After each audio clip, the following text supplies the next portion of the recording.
বেনজির ঘটনা ঘটল রায়গঞ্জে। সেনাকর্মীকে মারধরের অভিযোগ ঘিরে ব্যাপক চাঞ্চল্য। কাঠগড়া রেল পুলিশের বিরুদ্ধে শনিবার ঘটনাটি ঘটেছে রায়গঞ্জ রেল স্টেশনে। জানা গিয়েছে আক্রান্ত ওই সেনার নাম প্রেম আনন্দ মেহতা। তিনি রায়গঞ্জের লক্ষণীয় এলাকার বাসিন্দা। বর্তমানে তিনি তামিলনাড়ুতে কর্মরত এক সম্প্রতি ছুটিতে বাড়ি ফিরেছেন বলেই দাবি পরিবারের। জানা গিয়েছে শনিবার দুপুরে মা এবং তার বোনকে ট্রেনে তুলে দিতে রায়গঞ্জ স্টেশনে আসেন প্রেম আনন্দ। ট্রেনে ব্যাগ ছেড়ে নেমে যাওয়ার কথা মনে পড়তেই পুনরায় তিনি দৌড়ে ট্রেনে উঠতে যান ওই সেনাকর্মী। সেই সময় রেল পুলিশের এক কর্মী তাকে বাধা দেয় বলে অভিযোগ। ব্যক্তি নিজেকে সেনাকর্মী বলে পরিচয় দিলে তাকে আইডেন্টিটি কার্ড দেখাতে বলা হয়। এই নিয়ে শুরু হয় বচসা এবং হাতাহাতি। ওই যুবককে লকআপে নিয়ে গিয়ে বেধড়ক মারধরের পাশাপাশি টাকাও চাওয়া হয় বলেই অভিযোগ। বন্দুক দিয়ে মেরেছে, আমি ইন্ডিয়ান আর্মি বলার পরেও আমাকে মেরেছে। আমি বলছি ফৌজি আছে, তুমি আমাকে মারতে পারবে না, আমি যেখানে নিয়ে যাও। আমাকে কলার ধরে নিয়ে গেছে, আমি কলার ছোড়াতে গেছি, 2 থাপ্পড় খিচে এখানে মারলো। মারার পর এখানে আসে এই যে এখানে ধাক্কা দিয়ে নিচে নিয়ে গেল। ধাক্কা দেওয়ার পরেও ওখানে গিয়ে 3-4 জন মিলে মারছে। আমি তাও বলছি আমাকে মারছো কেন, আমি ছোটানোর চেষ্টা করছি, তাও আমাকে ভিতরে গিয়ে নিয়ে মারছে।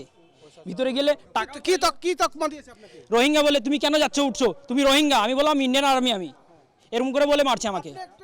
ইন্ডিয়ান আর্মি আপনাকে রোহিঙ্গা তকমা দিয়ে দিচ্ছে, মানে এই পর্যায়ে চলে গেছে আরপিএফ। কি বলবো আমি, আর ওখানে আর কোনো কিছু বলারই না আমার কাছে। ওই সেনাকর্মীকে মারধর করা হয়নি বলে পাল্টা দাবি রেল পুলিশের। সেনাকর্মীর বিরুদ্ধে পাল্টা অশ্রাব্য ভাষা ব্যবহারের অভিযোগ তুলেছে রেল পুলিশ। ট্রেনে ও উঠতে চাচ্ছিল, তার নাম তো এখন জানি আমি, উঠতে চাচ্ছিল। তো রানিং ট্রেনে আমার পিএফ অফিসার তাকে সতর্ক করছিল, ভাই রানিং ট্রেন উঠিস না, টোটি যাবে ঘটনা। তখন ও আঙুল দেখিয়ে পুরো মানে গালাগালি করে, মা বাবা নামে খিস্তি করে। কাকে গালাগালি করে? ওই অফিসারকে এবং ফোর্সকে। আচ্ছা, সেই সময় তারা বলে সতর্ক করে যে উঠিস না। ও বারবার উঠতে বলছে, আমাকে চিনিস, আমাকে জানিস, এই বলে তারপরে এখানে ওকে দেখ আমার ফোর্স সবাই মিলে নিয়ে আসে। নিয়ে আসে এই তো গল্প। তো উনি একটা অভিযোগ করছেন যে ওনাকে নাকি মারধর করা হয়েছে। কোনো মারধর কোনো গল্প। পরবর্তীতে খবর পেয়ে পরিবারের লোকজন এসে ওই যুবককে ছাড়িয়ে নিয়ে যায়। স্টেশনে প্রকাশ্য দিবালোকে এই ধরনের ঘটনার জেরে যাত্রীদের নিরাপত্তার পাশাপাশি প্রশ্ন উঠছে পুলিশি আচরণ নিয়েও।